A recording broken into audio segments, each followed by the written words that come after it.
What you see here, folks, is my entire Fear Street collections all wrapped up together. Yes, indeed, folks. In the original Fear Street, which ran from 1989 to 1997, I have three of them here. In chronological order of the publication year, I have The Fire Game from 1991. I really like the cover. This is my favorite cover of all the original Fear Street books. And then in 1996, The Boy Next Door, very mysterious. That's kind of cool, and I like the tagline with it too. Yeah. Alright, seen better days, but yeah, this is a good one as well. And then 1997, All Night Party. This one's actually the 2005 reissued version of it, which is okay. The cover is okay. I prefer the 90s cover art for them more, though. There's more to it and not as bland looking, but this one's passable, really. But yeah, so that you can see. Now, there are also super chillers, which are basically longer, slightly longer than the originals, but they don't differ much other than having their chapters having a title in each chapter. And these were from 1991 to 1998, and I got two of them here. The first one being the New Year's Party, kind of very eerie, ominous color to the holiday theme. That's kind of cool also. This is a good one actually, but this was in 1995. And then I have here 1997's High Tide, a summer themed horror. Yeah, I really just like blue a lot, so even though this is water in the background, it's kind of just really nice to see a lot of blue for me. That's cool, yeah. Now, during which there were mini-series within the original series as well that was published alongside it. These mini-series were usually lasting no more than 3 books each, and they at least had a more cohesive plot, at least due to the fact that they have continuations between each other. I got 2 mini-series here from them. The first one that many should know if you're a Fear Street fan at least. From 1993 is the Fear Street Saga, starting with The Betrayal. Alright. And then book number 2, the follow-up, is The Secret here. Tombstone in the Fire. Cool. And then the book number 3 in the Saga series is The Burning. This is actually pretty kind of epic looking at, actually. Pretty nice, yeah. Alright, the second mini-series I had came in 1996 when the books were coming near its end of its original run, but here they are. This one from 1996 was Fear Park, the first Scream. It's all a carnival kind of themed horror here for this series. Book 2 is called The Loudest Scream. I honestly don't know why she's looking horrified at all, really. She's just on a merry-go-round here, though. And book 3, The Last Scream. These were okay. They were not the best compared to the saga, but they were okay, so passable enough to read and enjoy it.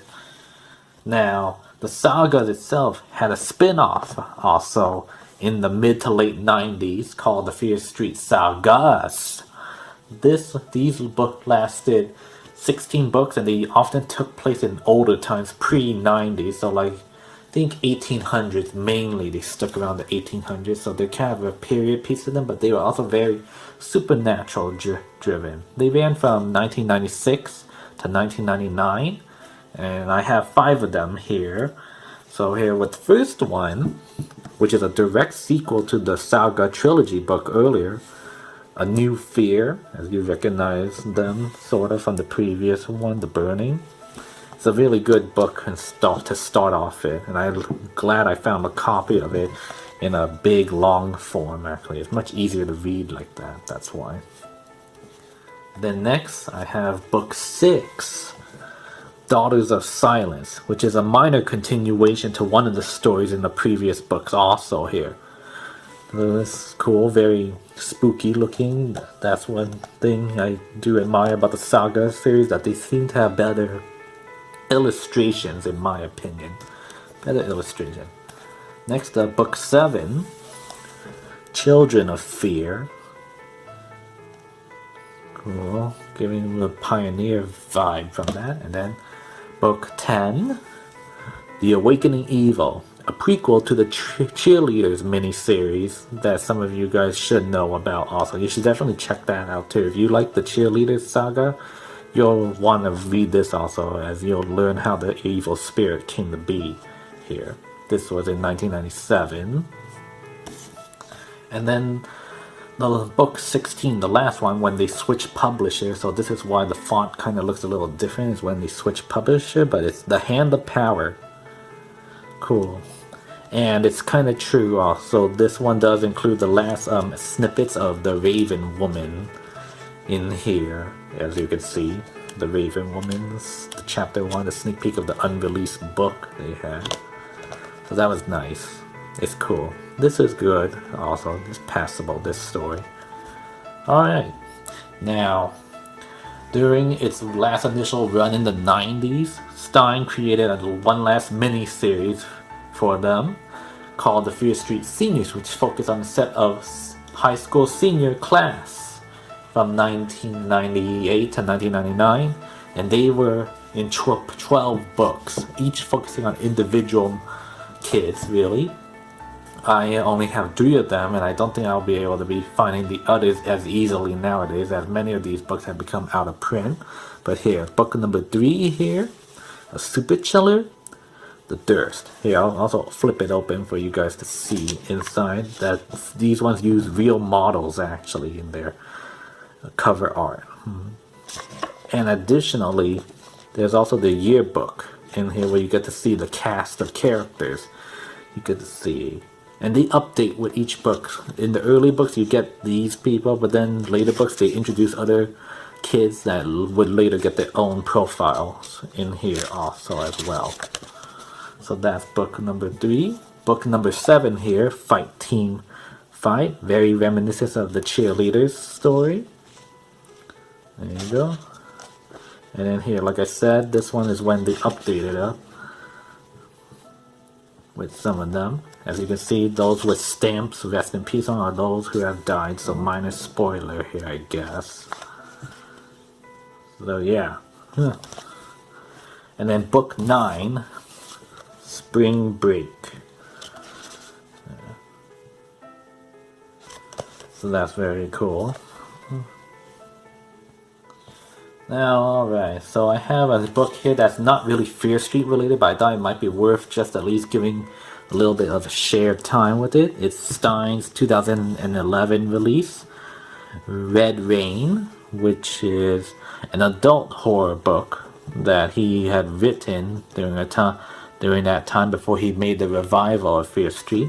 And it's pretty much the way you expect. If you think it's any different just because it's meant for adults more, think again, really, because I did read this. I liked it. I did not think it was that good, but I did like it enough. But it's basically, imagine it kind of in the writing style. It's like just like Fear Street, except with extra swearing and more adult themes in there. And it still has the cliffhanger ending, so it's not that different. It's just basically Fear Street for adults, really, in this one, but with a supernatural tone also into it. So, alright. Now, we're getting into the revival series that was started back in 2014 again, which lasted for 6 books, I believe, but I only have 2 of them here. But here they are. Party Games, the first one in the revival. It's nice. This one's really very paying a lot of homage to the original Fear Street, this book at least, so read it, you'll find out how similar it is to the old style of this one at least, so that's cool. This one's good. And then book number 3, The Lost Girl. This one is a bit more graphic, keeping in tone with more of what the later series were like actually. So it's cool. This one I like much more than party games, at least. It was more exciting to me. So that's cool. So that's my collection here, folks. I had read Fear Street since I was like a kid, basically. They really were something that had a strong interest in when I was younger, and I had read them all the way through my teenage years and into my early adulthood. They really do help in the transition between kid horror and into what adult horror literature is like. So I say that's a plus on why I kept them. I collected them over the years just because I really just like reading them a lot, and many of these have been out of print for a long time now, so it gets really hard to find any of them for a decent price. So I think the chances are this is all I have. It's not that much. I'm pretty sure a lot of people actually have much more than what I have here, but I'm grateful for what I got. I don't think that I'll be likely getting any more Fear Street books in the future, so this is all I have, and this is what I wanted to share with you guys, and I just hope you guys really enjoyed it and maybe check it out. Or even read some of the newer ones if that pleases you more, because it will be set in more of the modern standards at least. That's okay too. So anyway, yeah, like I said, I hope you guys enjoyed this. I hope you liked my collection here. And maybe you guys can hopefully read these in the future as well. Thank you so much, folks.